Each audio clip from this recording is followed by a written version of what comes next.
Hello friends, good evening. आज पूरा market down था, सारे सेक्टर डाउन थे जैसा कि आप देख रहे हैं। आज हमें पुट की तरफ ही ट्रेड करना था और काफ़ी लोगों ने ट्रेड भी किया। जैसे कि आप देख रहे हैं, अभी मैंने निफ्टी स्पॉट का चार्ट लगाया हुआ है 5 मिनट का, और जो सेटअप है वो है ईटी कॉस्मो। हमारा जो इंट्राडे का ट्रेड आया था 5 मिनट के टाइम फ्रेम में, आप देखेंगे तो यहाँ पर इसने क्लोज किया था और फिर बाद में यहाँ पर सेल का सिग्नल आया, और फिर आप देखेंगे यहाँ पर जो सेलर एक्टिव हो गए थे। इसके बाद कहीं पर भी बायर एक्टिव नहीं हुई, यहाँ पर इसने थोड़ा साइडवेज किया और इसके बाद आप देखेंगे अराउंड 2 o'clock पर इसने फिर बड़ी तेज़ी से नीचे की तरफ मारा और काफ़ी अच्छा इसमें पुट की तरफ ट्रेड मिला था। काफ़ी लोग पूछते हैं कि हम स्विंग ट्रेडिंग करना चाहते हैं, कैसे करें? तो आप ईटी कॉस्मो की हेल्प से स्विंग ट्रेडिंग कर सकते हैं। निफ्टी ऑप्शन में स्टार्टिंग में आप एक लॉट से ट्राई करेंगे और जैसे जैसे आपका कॉन्फिडेंस बढ़ेगा आप अपने लॉट साइज़ को भी बढ़ा सकते हैं। इसमें टाइम फ्रेम लगाना है, 1 आवर का टाइम फ्रेम आपको लगाना है। और इसमें कैसे यूज़ करना है, क्या क्या आपको देखना है, तो देखिए इसमें हमें किसी से भी कोई मतलब नहीं है, ना हमें इस अपर लाइन से यानी अपर बैंड से लोअर बैंड से कोई मतलब नहीं है, इस सिग्नल लाइन से कोई मतलब नहीं है, बाई सेल से भी हमें कोई मतलब नहीं है, ना ही किसी मूविंग एवरेज से मतलब है, ना ही किसी जो ये आप देख रहे हैं जो कलर बार है इससे कोई मतलब है। आप चाहें तो इसको सेटिंग में जाके रिमूव भी कर सकते हैं। हमें सिर्फ देखना है कि कहाँ पर बायर टर्न हुए हैं या सेलर टर्न हुए हैं, वहाँ पर हमारी एंट्री आएगी। जैसे मैं आपको दिखाता हूँ, यहाँ पर आप देखेंगे कि जो लास्ट ट्रेड हमारा आया था, पहले आप देख सकते हैं कि सारे सेलर एक्टिव थे। यहाँ पर आप देखेंगे 1 आवर के टाइम फ्रेम में लगाना है आपने। ये है 11 नवंबर का 1:15 की कैंडल है। तो आप देख सकते हैं कि यहाँ पर बायर एक्टिव हो गए हैं। जैसे ही इसका हाई ब्रेक होगा आपने कॉल बाई करनी है। कौन सा स्ट्राइक प्राइस आपने लेना है, आप यहाँ पर आउट ऑफ मनी भी कर सकते हैं क्योंकि ये हमारा स्विंग ट्रेड है। अगर एक्सपायरी में 4 दिन बचे हैं तो आप करंट वीक की एक्सपायरी में काम करेंगे। अगर एक्सपायरी में 4 दिन बचे हैं तो आप करंट वीक की एक्सपायरी में काम करेंगे, या उससे कम बचे हैं दिन तो फिर आप नेक्स्ट वीक की एक्सपायरी में काम करेंगे। आप आउट ऑफ मनी भी ले सकते हैं। और यहाँ पर आप देखिए, यहाँ पर जो ट्रेड आया था, क्योंकि आउट ऑफ मनी लेंगे थोड़ा सस्ता मिलेगा और हमारे पास टाइम है, और नेक्स्ट वीक में करेंगे तो इतनी तेज़ी से प्राइस नहीं गिरता है अगर मार्केट साइडवेज भी हो जाती है तो यहाँ पर आप देखेंगे 11 नवंबर को 1:15 पर इसका जो निफ्टी का प्राइस था, अगर इसकी हाई की बात करूँ तो ये है 25,672। यहाँ पर आप देखेंगे तो ये 25,672 का यहाँ पर प्राइस है इसका हाई। इसका हाई ब्रेक होने पे देखिए, यहाँ पे इसका हाई ब्रेक होने पे आप कॉल बाय करेंगे क्योंकि यहाँ पर बायर एक्टिव हो गए हैं। आप चाहें तो आउट ऑफ मनी ले सकते हैं क्योंकि हमारे पास टाइम है। मैं आपको एग्जांपल दिखाता हूँ। अभी आउट ऑफ मनी जैसे मैं थोड़ा दूर का लेके चलता हूँ ताकि आपको पता लगेगा कि दूर के में भी प्रॉफिट हो जाता है। आप चाहें तो 3-4 स्ट्राइक प्राइस ऊपर भी ले सकते हैं। यहाँ पर मैं आप देखेंगे मैं 400 पॉइंट ऊपर का ले रहा हूँ और ये ट्रेड बना था 11 नवंबर को, तो हमारे पास पूरा टाइम था। तो हमें 18 नवंबर की कॉल बाई करनी थी, लेकिन अभी 18 नवंबर का डाटा हमारे पास नहीं है, तो मैं आपको 25 नवंबर का जो कल एक्सपायरी है उसका डाटा दिखाता हूँ। और देखिए यहाँ पर मैं आपको दिखाता हूँ 26,100 की कॉल में कितना प्रॉफिट मिला, यानी कि आपको डबल का टारगेट लेके चलना है, या फिर आप जितना प्रॉफिट तक आप रुक सकते हैं उतना प्रॉफिट लेकर निकल जाएं। अगर आपको डर लगता है तो आप 50-60% लेकर भी निकल सकते हैं। देखिए यहाँ पर आप देखेंगे कि 11 नवंबर को 1:15 की जो कैंडल है उसका हाई है 95। मान लेते हैं कि हमारा यहाँ पर 1:15 की कैंडल है, ये 1:15 कैंडल ये है और ये 95.15 हाई है। मान लेते हैं कि हमारा जो एंट्री 96 पे हमारी एंट्री आ गई है।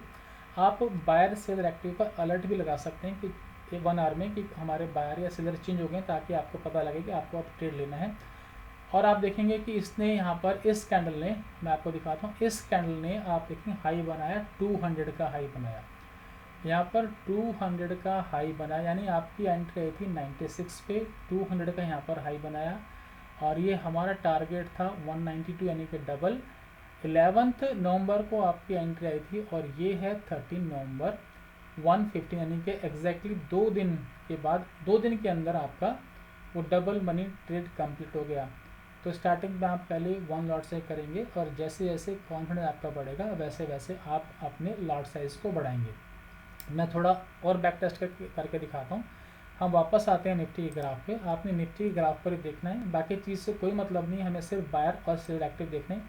आप देखना यहाँ पर मैं आपको दिखाता हूँ, पहले बायर एक्टिव थे तो जैसे यहाँ पर सेल एक्टिव हुए, इस कैंडल पर सेल एक्टिव हुए और जैसे इसका लो ब्रेक होगा तो आपने यहाँ पर पुट बाई करनी है। एसएल आप स्विंग हाई का लगाएंगे, स्विंग हाई का आप एसएल लगाएंगे, क्योंकि वैसे आप नेक्स्ट वीक में करेंगे तो इतना प्रीमियम नहीं टूटेगा, मार्केट ऊपर भी जाती है। हाँ, अगर यहाँ पर बायर एक्टिव हो जाएंगे तो फिर आप निकल के अपना ट्रेड रिवर्स कर लेंगे और फिर आप देखेंगे कितना इसने मूवमेंट दिया और यहाँ पर आराम से अमाउंट डबल हो गया। तो अभी ऑप्शन का डाटा नहीं है मेरे पास पुराने वाला। हाँ, अभी नेक्स्ट जो करंट जो चल रही है उसका है, आप खुद भी चेक कर सकते हैं। इससे पहले फिर आप देखेंगे कि यहाँ पर बायर एक्टिव हुए, यहाँ पर बायर एक्टिव हुए और इस कैंडल का हाई ब्रेक हुआ यहाँ पे आपने कॉल बाई करनी है और उसके बाद आप देख सकते हैं कि प्राइस कितना ऊपर निकल गया। आप देखेंगे तो प्राइस फिर कितना आराम से अमाउंट डबल हो गया यहाँ पर भी। इससे पहले मैं आपको दिखाता हूँ, आप खुद भी बैक टेस्ट करके देख सकते हैं। इससे पहले आप देखेंगे तो पहले बायर चल रहे थे तो फिर यहाँ पर आ गए सेलर, सेल एक्टिव हो गई, इस कैंडल को लो ब्रेक होगा, आपने यहाँ पर पीई बाई करनी है, आराम से अमाउंट यहाँ पर डबल हो जाएगा। और इससे पहले आप देखेंगे यहाँ पर, ये देखिए यहाँ पर बायर एक्टिव हुए, इसका हाई ब्रेक हुआ, इसका स्विंग लो का आप प्लान लगाना है एसएल। यहाँ पर सेलर एक्टिव हुए थे लेकिन इस कैंडल का लो ब्रेक नहीं हुआ और इसने फिर गैप अप खोला, आराम से यहाँ पर अमाउंट डबल हो गया, टेंशन की यहाँ पर कोई बात नहीं। तो इस तरह से ये सेटअप काम करता है। आपने सिर्फ एक प्रिकॉशन लेके चलना है, जब मंथली एक्सपायरी होती है, जिस दिन मंथली एक्सपायरी होती है, आप देखेंगे कि आज ये सेल का सिग्नल बना के गया है, यानी कि यहाँ से मार्केट वीक के पूरे चांस हैं। लेकिन मैंने जैसे आपको कहा कि जब मंथली एक्सपायरी होती है, जैसे कल मंथली एक्सपायरी है तो उससे एक दिन पहले या मंथली एक्सपायरी के एक दिन पहले या मंथली एक्सपायरी के दिन अगर पुट का ट्रेड बनता है तो आप उसको इग्नोर करेंगे, ट्रेड नहीं लेंगे। हाँ, अगर कॉल का ट्रेड बनता है तो आप ट्रेड लेंगे। इसका रीज़न मैं आपको बताता हूँ, होता क्या है। देखिए जो गिफ्ट निफ्टी में क्या है मैं आपको दिखाता हूँ। गिफ्ट निफ्टी में जो करंट फ्यूचर है उसका प्राइस है अभी 26,022, ये करंट फ्यूचर है। और नेक्स्ट फ्यूचर आप देखेंगे उसका प्राइस है 26,198, ये करंट प्राइस चल रहा है अभी लाइव। तो आप देख सकते हैं कि यहाँ पे अराउंड 175 पॉइंट्स का डिफरेंस है। और जब एक्सपायरी चेंज होगी तो 90% केसेस में क्या होता है, जब मंथली एक्सपायरी चेंज होती है गिफ्ट निफ्टी फ्यूचर की तो 90% केस में क्या होता है कि वो ऊपर खोल देता है, क्योंकि ये डिफरेंस बड़ा होता है, यानी कि महंगा में होता है फ्यूचर नेक्स्ट मंथ का। तो 90% केसेस में ये ऊपर खोल देगा तो आपका एसएल हिट हो जाएगा अननेसेसरी। तो जिस दिन मंथली एक्सपायरी होती है, जैसे कल मंथली एक्सपायरी है तो कल और उससे एक दिन पहले आपने पुट का ट्रेड नहीं लेना है, अवॉइड करना है। हाँ, अगर कॉल का ट्रेड बनता है तो आप लेना। जैसे कि आज ये पुट का ट्रेड बना के गया तो आपने ये अवॉइड करना है। हाँ, अगर ये कॉल का ट्रेड होता तो आप लेके जाते। तो इस तरह से आपने इसमें काम करना है, स्टॉप लॉस लेके चलना है। स्टॉप लॉस बहुत अच्छी चीज़ होती है, ये आपकी कैपिटल को बचा के रखती है। हमें अपने कैपिटल को बचा के रखना है। और एक लॉट में आप काम करेंगे तो 10, 12, 15 हज़ार में आपका एक लॉट हो जाएगा, अमाउंट डबल हो जाएगा। ऐसे ऐसे धीरे धीरे आपने कैपिटल को इंक्रीज़ करनी है। आई होप कि आप इस सिस्टम को, इस सेटअप को बड़ी इजीली तरीके से समझ गए होंगे। कोई मुश्किल बात नहीं है, सिर्फ आपने देखना है कि 1 आवर के टाइम फ्रेम में निफ्टी के ग्राफ में कहाँ पर बायर एक्टिव हैं और कहाँ पर सेल एक्टिव हैं। आपने गिफ्ट निफ्टी नहीं देखना है, हमारा जो निफ्टी है नॉर्मल, आपने निफ्टी 50 ही देखना है। तो इस वीडियो में इतना ही, बहुत बहुत धन्यवाद।